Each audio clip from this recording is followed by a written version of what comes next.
जय श्रीमन नारायण।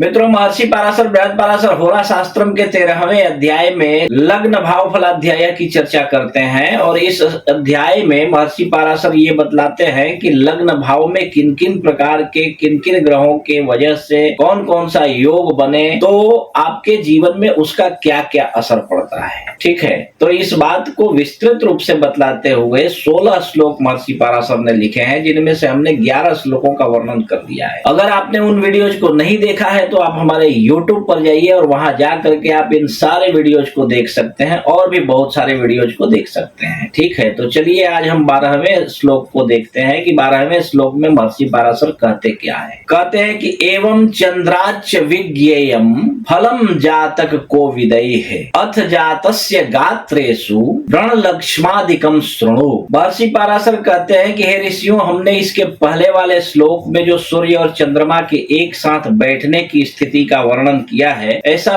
प्रति मास अमावस्या के आसपास संभव हो सकता है। अमावस्या में जन्म का फल क्या होता है? अमावस्या में जन्म अगर किसी जातक का हुआ हो, जन्म कुंडली में अगर सूर्य चंद्र एक साथ हो तो अमावस्या दोष होता है। और ऐसे दोष में जन्म लेने वाले जातक के साथ क्या होता है? स्व की हानि होती है, स्वजनों की हानि होती है। अगर ऐसा चंद्र कारक हो तो विशेष रूप से हानि होती है, माता की हानि हो सकती है, स्वयं की हानि हो सकती है। कहने का मतलब है कि विशेष कष्ट का योग बनता है। और आप सभी विद्वत जनों को पता है कि जैसे लग्न से विचार किया जाता है, ठीक उसी प्रकार चंद्रमा से भी विचार करने का विधान है। ज्योतिष से फलादेश निकालने की बहुत सारी पद्धतियां हैं। जैसे आप देखेंगे जिन ग्रहों की स्थितियां अच्छी हो, जैसे भाव बल हो, या फिर वो किसी शत्रु क्षेत्र में ना हो, या फिर आप देखेंगे कि वो अस्तंगत ना हो, या फिर शत्रुओं की दृष्टि ना हो, क्रूर ग्रहों का संग ना हो, क्रूर ग्रहों की दृष्टि ना हो, तो वो अच्छा फल देता है। और जिस भाव में बैठ करके ऐसा योग बनता है, जहाँ स्वयं बैठा हो या फिर जहाँ दृष्टि योग भी बन रहा हो, वहां से भी शुभ फल हम कह सकते हैं। परंतु 6, 8, 12 में बैठे ग्रह या फिर नीचगत हो, शत्रु क्षेत्री हो, या फिर हीन अवस्था का हो, हीन बली हो,